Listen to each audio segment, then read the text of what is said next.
안녕하십니까. 사회복지정책론 강의를 맡은 강복화 교수입니다.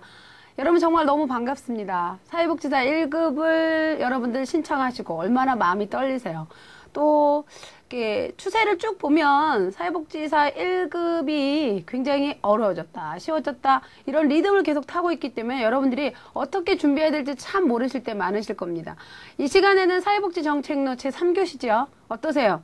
여러분 정책론, 행정론, 법제론 들으시면 과목 자체에서 갑자기 확 억눌린다는 느낌 안 드세요? 굉장히 힘드실 텐데 제가 능력을 최대한 발휘해서 여러분들의 사회복지 정책과 정책을 좀 쉽게 또 여러분들이 이해할 수 있도록 최선의 노력을 해보도록 하겠습니다. 여러분 졸지 마시고요. 열심히 하셔서 이번에 1급 통과하시기 바랍니다.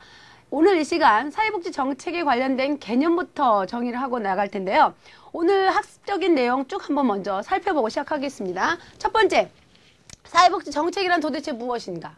두 번째, 사회복지 정책에는 광의적 정책과 협의적 정책이 있는데 그럼 이 둘 중에 어떠한 것은 광의적 정책이고 어떠한 것은 협의적 정책인가? 라는 부분에 대한 구분. 또한 세 번째로는 사회복지 정책을 잔여적인 사회복지 정책과 제도적인 사회복지 정책으로 나누는 그런 개념적인 정리를 개괄적으로 해보도록 하겠습니다. 첫 번째, 사회복지 정책이란 어떠세요, 여러분들? 사회복지 정책이 뭐예요?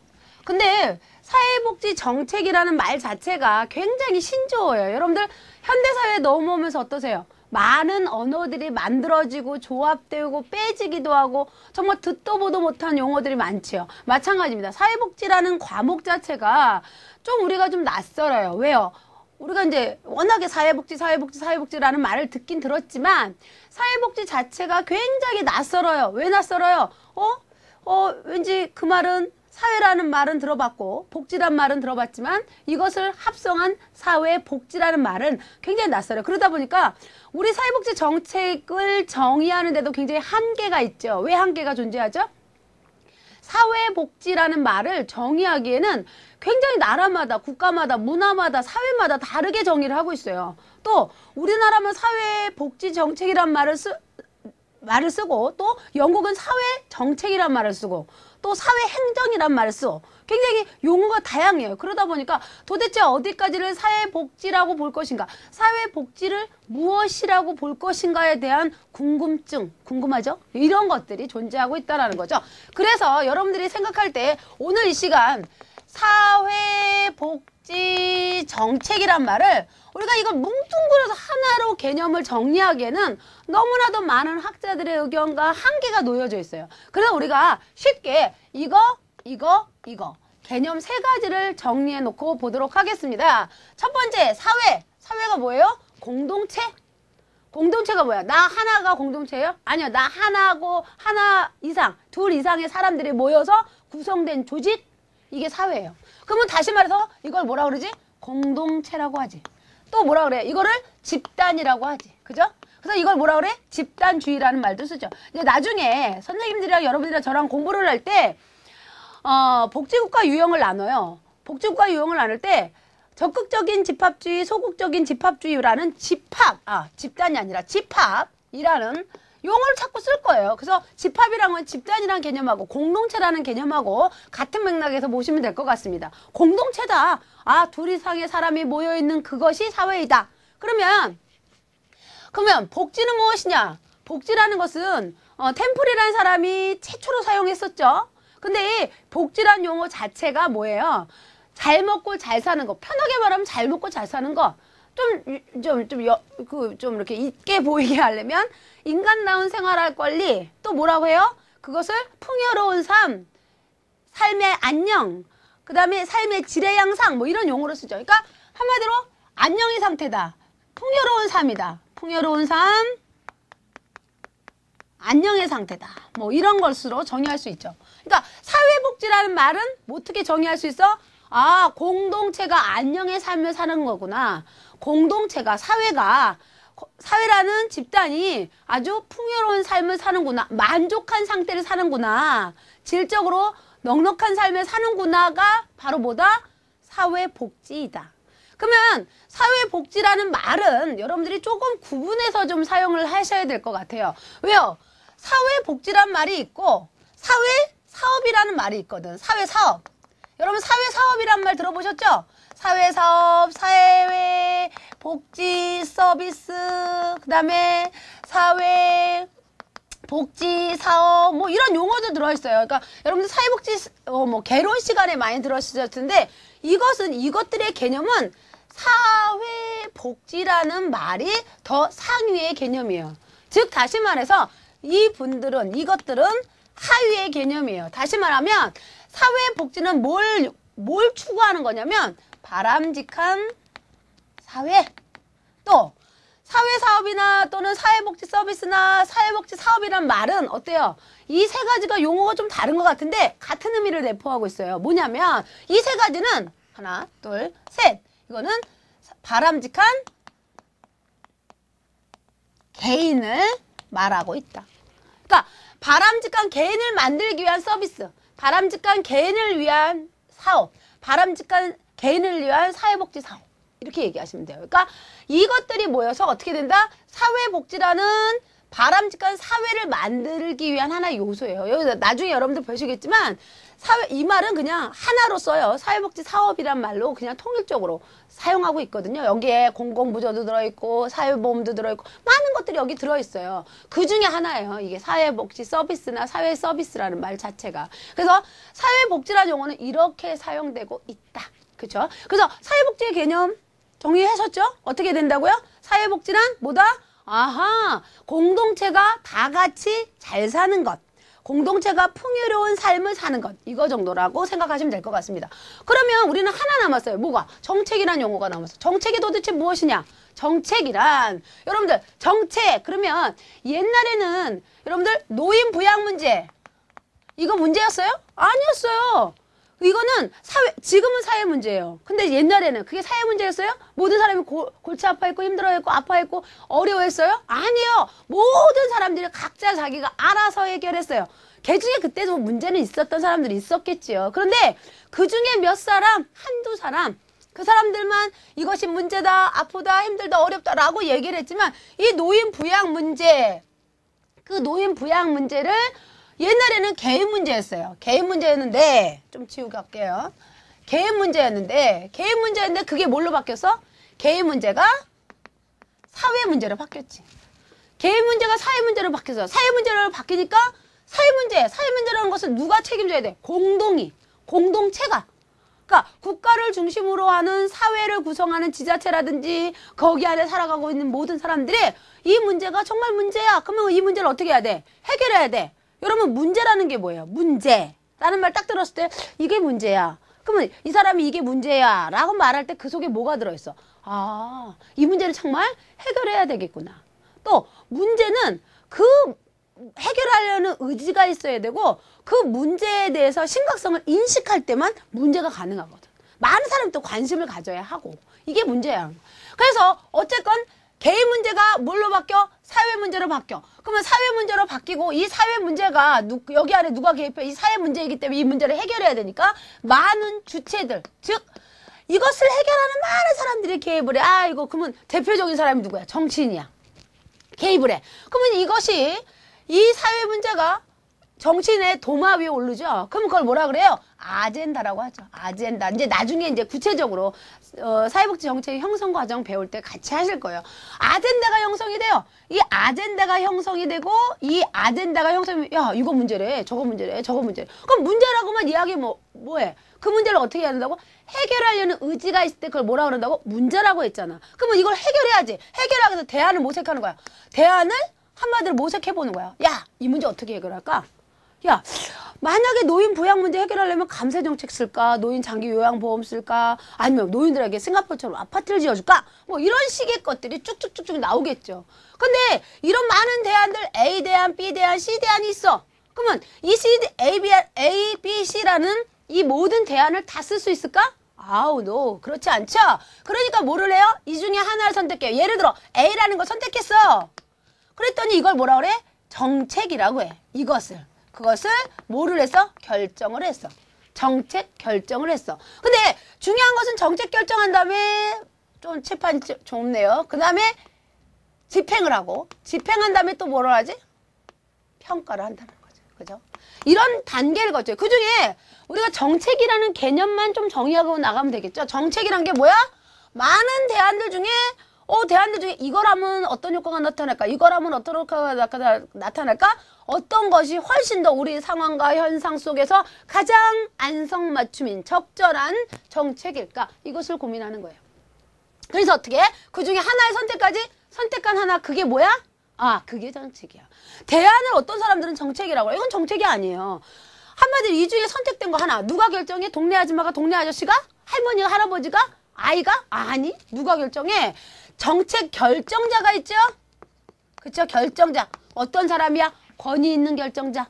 그죠? 이런 사람들이 결정한 요 하나를 뭐라고 그러나? 정책이라고 한다. 그러면 여러분들 딱 이거 하나를 적어. 이렇게 하겠다.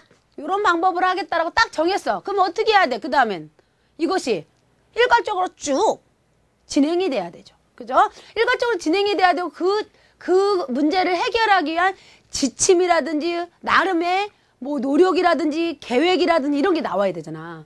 이게 바로 정책이에요. 정책이라는 것은 특정한 목적을 달성하기 위한 일련의 노력, 특정한 목적을 달성하기 위한 조직, 계획, 뭐 이런 말들이에요.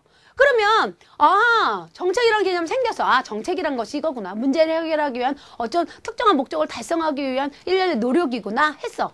그럼 우리가 사회복지정책이란 용어를 한꺼번에 설명해 보자고. 사회복지정책이라는 개념이 뭐야? 그러면 결론은 뭐예요?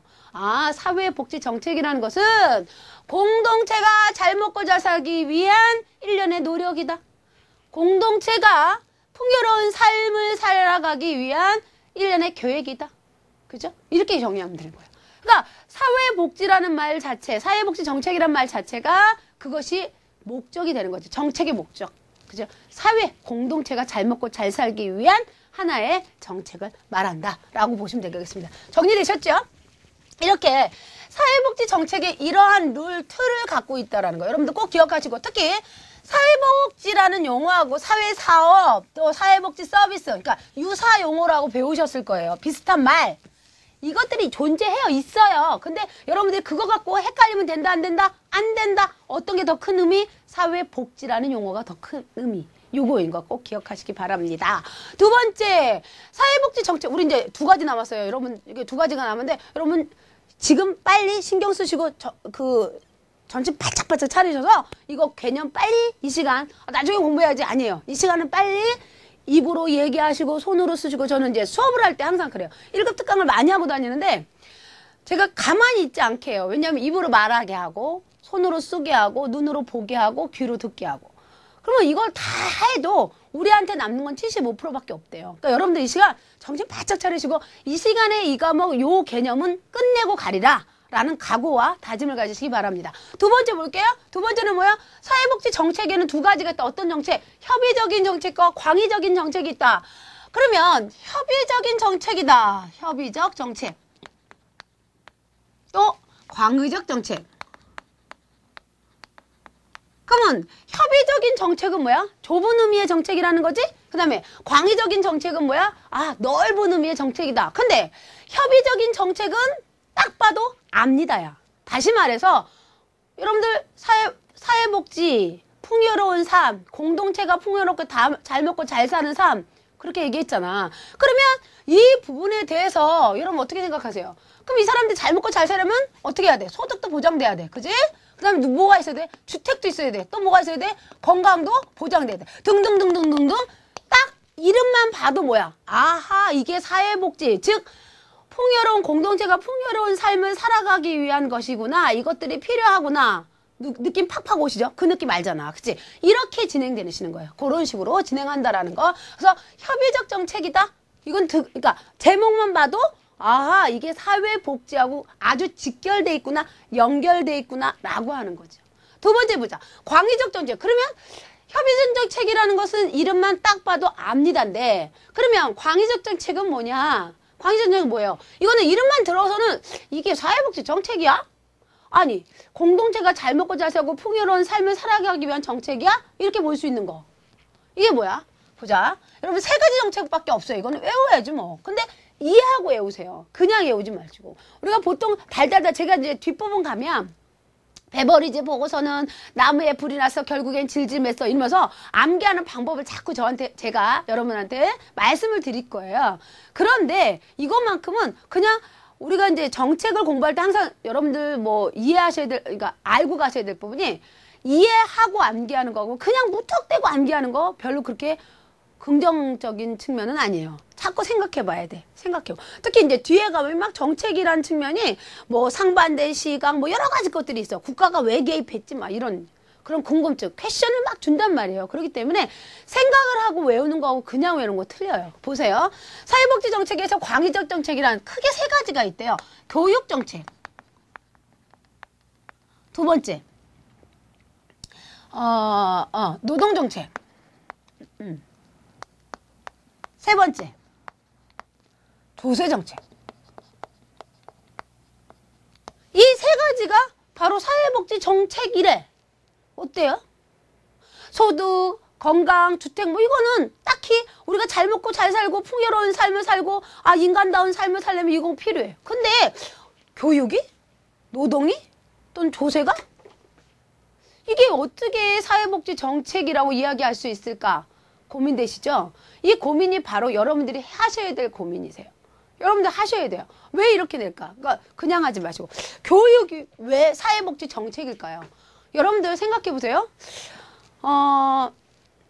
학력이 여러분 조사방법론에서 배우셨을 거예요. 우리 인간을 대상으로 한 모든 학문은 결정론이에요. 확률적 결정론이에요. 확률적 결정론이에요. 예를 들어서 A라는 시약과 B라는 시약을 섞었을 때 그거에 대한 결과는 똑같아. 미국에서 성나, 일본에서 성나, 한국에서 성나 똑같아. 그런데 이혼이란 이혼을 왜 할까? 생각해보면 미국에서 이혼의 이유가 틀리고 일본에서 이혼의 이유가 틀리고 우리나라에서 이혼의 이유가 틀려요. 그거는 사회과학이기 때문에. 자연과학은 어때요? A약과 B 용액을 섞으면 결과는 어느 나라에서 누가 섞든 똑같아. 그건 결정론이야. 결정됐어. 그 결과밖에 안 나와. 그런데 확률적 결정론이라는 것은 계속 그 확률이 높아지는 걸 말하거든. 그럼 볼까요? 학력이 높으면 월수입이 높다. 모두 다 그래? 아니야. 안 그런 사람도 있어. 근데 많은 사람들이 그래. 확률이 높은 거야. 그런 것처럼 우리가 그 교육이라는 측면이 사회복지와 연결됐다는 거 생각할 때 이 말을 하면 돼. 학력이 높으면 월수입이 높다. 안 그런 사람도 있지만 대다수가 그렇다라는 걸 전제에 두고 그럼 어떻게 하면 이 사람들이 수준 높은 삶, 소득이 어느 정도 보장이 돼야 되잖아. 협의장 전책에서 말한 것처럼. 그러면 볼까요? 할아버지가 가난해. 그러면 누구도 가난해? 아버지도 가난하네. 아버지 가난하니까 누가 가난해? 내가 가난해. 내가 가난하니까 누가 가난해? 내 자식. 내 자식이 가난하니까 내가 손자가 가난해. 손자, 손녀가 가난해. 이렇게 빈곤이 계속 되물림된다라는 거야. 되물림. 빈곤의 악순환, 빈곤의 대물림, 빈곤의 세습. 이 말 많이 들어보셨을 거예요. 사회복지 하다 보면. 그런데 이렇게 계속 왜 이렇게 빈곤의 악순환이 연거푸 일어날까? 베버리지라는 사람도 사회 5대학 중에서 빈곤이라는 결핍 또는 궁핍이 반드시 척결돼야 될 첫 번째 우선순위다라고 얘기할 정도로 빈곤이 모든 것의 이유라고 그랬어. 원인이라고 그랬어. 그렇기 때문에 빈곤을 퇴치해야 되는데 빈곤을 퇴치하기 위한 방법이 뭘까라고 고민했더니 교육이더라. 학력이 높으면 월수입이 높으니까. 이런 연구 결과의 이론을 바탕을 두고 어떻게 교육이라는 제도를 우리나라에서 무상보육으로 주기 시작해서 무상으로 중학교까지. 어떻게? 한마디로 영국에서 먼저 시작했어요. 무상보육. 근데 우리나라에서 온 거야. 근데 이것이 계속적으로 무상보육이 되는 거야. 누구에게? 우리 국민들에게. 중학교까지 옛날에는 월세금 내야 되고 뭐 다 공과금도 내야 되고 모두 내야 되는데 이젠 낼 거 없어. 이렇게 됐어. 제도가 이렇게 됐어. 만들어졌어. 그러면 이러한 제도들을 만들었기 때문에 이거는 멀리 보면 빈곤을 퇴치할 수 있는 가장 중요한 정책이다. 교육 정책이다. 그렇죠? 그래서 요즘에는 국민기초 생활수급자들한테 교육급여도 줘서 이 아이들이 가난하지만 계속 공부할 수 있는 여건들을 주어질 수 있도록 해주고 있잖아요. 이게 뭐야? 빈곤의 고리를 끊게 하기 위한 그런 정책이다. 그 다음에 두 번째로 보면 노동정책이다. 교수님, 노동정책? 여러분들, 노동정책이 공동체가 잘 먹고 잘 살기 위한 하나의 일련의 노력인가? 그렇게 생각해보면, 여러분, 우리나라 대부분의 경제활동 연령이 몇 살부터 몇 살이죠? 15세부터 65세 미만. 그죠? 64세까지 이 사람들이 경제활동을 해. 그러면 우리나라 인구의 굉장히 많은 퍼센테이지를 차지하고 있단 말이야. 근데 이들에게 과거에는 어땠어요? 옛날에 어땠어요? 옛날에 1960년대만 해도 밥만 먹여주면 일했어. 밥만 먹여주면 아침부터 저녁까지 정말 피땀 흘려 몸 바쳐 다 해서 일을 했어. 근데 우리나라 현대사회에 들어와서 여러분한테 그렇게 하라면 해요? 안 해. 왜 안 해? 근로기준법이란 게 있으니까. 그죠? 그 다음에 여러 가지 것들을 통해서 법적인 제도권 안에서 뭐를 하고 있어? 한마디로 말해서 노동자를 보호하고 있어. 노동자의 근로 환경이라든지 여러 가지 것들을 개선해 줘야 되고 근로 여건들을 만들어주고 그들에 대한 충분한 보상을 줄 수 있는 제도를 자꾸만 약자, 사회적 약자들에 대한 나름의 배려들을 하고 있다라는 거죠. 그죠? 그렇기 때문에 이 노동정책도 보면 노동정책 하면 느낌이 사회복지정책이라고 딱 느낌은 안 와. 근데 어때? 이 안에 들어있는 노동자들을 위한 많은 정책들이 그 안에 들어있는 대다수의 노동자, 그 사람들이 사업주의 입장에서 보면 노동자이지만 국가적 입장에서 보면 누구야? 그렇지, 국민. 국민들을 위해서 이 노동정책이 굉장히 필요하다. 네, 마지막, 조세정책. 조세정책이 사회복지정책이야? 아이러니하시죠? 근데 여러분들 보세요. 조세정책 하면 떠올리셔야 되는 게 우리가 지금 가장 커다란 문제가 뭐야? 소득 분배거든. 여러분들 누가 많이 가져요? 돈을 번다는 얘기 들어보셨죠? 이제 이거에 대해서는 뭐 구체적으로 철학적인 얘기는 제가 빼고 갈게요. 한마디로 말해서 소득이 분배가 되는데 그 소득이 분배가 되는 과정 안에서 난해한 일들이 많아. 어떤 일들이 많냐? 만약 예를 들어서 돈을 많이 벌었어요. 기업주가. 그러면 그 기업주가 그 돈을 많이 벌었다고 해서 그 이익을 창출해낸 1등 공신인 노동자들에게 그 돈을 다 줘요? 아니거든. 예를 들어서 뭐 상여금이라든지 뭐 인센티브라든지 이런 식으로 해서 조금이나마 위로를 물질적인 보상을 줄지 모르지만 그것에 대한 정확한 분배는 이루어지지 않아요. 사업을 하시면 좀 억울하실지 모르겠지만 내 돈 들여서 내가 그들에게 정당한 돈만 주고 한다는데 아니 근데 그렇지만 실질적으로 국가가 소득을 분배한다라는 용어보다 무슨 용어를 말했어요? 소득을 그렇지. 재분배한다는 말을 써요. 왜요? 1차적 소득 분배가 불평등하기 때문에 불공정하게 때문에 그러니까 어떻게? 국가가 조세 정책을 통해서 돈을 다시 걷어들여. 어떻게? 돈을 많이 버는 사람한테는 많은 세율을 적용해서 돈을 많이 걷어들이고 돈을 적게 버는 사람들한테는 안 걷거나 감세 정책을 통해서 그들에게 조금만 돈을 받는 거야. 그래서 어떻게? 그걸 또 북적북적 묻혀서 또 가난한 사람한테 주기도 하고 또 여러 가지 수직적 재분배, 수평적 재분배를 한다라는 거야. 그래서 어떻게 소득의 양극화를 어떻게 줄여나가는 거야. 소득의 양극화가 점점점 벌어져 봐. 어때요? 아이고 그러면 너와 나와 등을 지는 거지. 그죠? 그래서 막 서로 갈등적인 이념적인 갈등부터 시작해서 굉장히 갈등의 골이 넓을 텐데 소득 정책을 통해서 이 빈부의 격차를 어떻게 해서 점점 줄여나가고 있는 거야. 그래서 어떻게 사회통합, 사회복지는 공동체가 잘 먹고 잘 사는 거잖아. 그럼 어떻게 해야 되는 거야? 이들이 너는 너, 나는 나 갈라지는 거야? 아니야. 통합이야, 통합. 사회통합. 그죠? 그걸 추구하고 있기 때문에 조세를 통해서, 조세 정책을 통해서 좀 더 그 폭을 줄여져 나갈 수 있도록 환경을 만드는 것을 말한다는 거죠. 그래서 우리가 지금 보는 것처럼, 광의적 정책에는 이름을 보면은 이게 광의적 정책, 이게 사회복지 정책일까? 라는 것들이 사회복지 정책 범주 안에 들어간다라는 거예요. 어떤 것들? 그렇지. 교육, 그 다음 또 뭐, 노동, 그 다음 또 뭐, 조세. 그죠? 이 정책들이 존재를 하고 있다. 이 세 가지가 지금 우리는 사회복지 정책이라고 이야기할 수 있다라고 볼 수 있는 거죠. 그 다음 볼게요. 마지막, 이제 요거 하나만 하면 끝나요. 와, 여러분 승리하셨습니다. 머릿속 쭉 지나가고 계시죠? 아, 사회복지 정책에 대한 개념. 두 번째로는 광의 협의적인 정책에 쭉 나가고 있어. 근데 마지막 세 번째 볼게요. 그러면 사회복지 정책에서 자녀적인 정책과 제도적인 정책, 사회복지를 자녀적인 측면에서 바라보는 시각과 제도적인 시각에서 바라보는 그런 시각이 있어. 그러면 왜 이 시각이 중요하냐면 나중에 가치라는 측면에서 이야기를 제가 하긴 할 거예요. 근데 어떠한 가치와 어떤 사고를 갖고 사회복지 정책을 바라보느냐에 따라서 수혜의 대상자, 즉 혜택을 받는 대상자의 범주가 넓어졌다 좁아졌다 이렇게 될 수 있거든. 연령이 높아졌다 낮아졌다 할 수도 있고. 그러니까 이런 것들이 존재하기 때문에 우리는 이 자녀적인 측면과 제도적인 측면을 바라볼 필요가 있어요. 근데 중요한 것은 자녀적인 사회복지 정책과 제도적인 사회복지 정책을 구분한 사람은 윌렌스키와 르보예요. 윌렌스키, 르보라는 두 학자가 구분을 했는데 그것을 구분하는 기준은 도대체 빈곤을 무엇이라고 보는가, 왜 생겼다고 보는가, 그게 기준이야. 다시 말해서 빈곤하잖아요. 사람들이 가난하잖아요. 이 세상 사는 사람들 중에 가난하고 싶어요. 선생님 저 가난하고 싶어요. 이런 사람 있어요? 아니, 없어요. 근데 사람은 어때요? 가난해요. 근데 왜 가난할까? 라는 것에 대한 관점이야. 시각. 보자. 그러면 그 시각이 왜 생겼을까? 뭘까? 그러면 자녀적인 제도권 안에서, 자녀적인 측면에서는 왜 그 빈곤이 생겼는지, 또는 제도적인 측면에서 바라봤을 때 사회복지, 가난한 사람이 왜 생겼는지, 이걸 보는 거예요.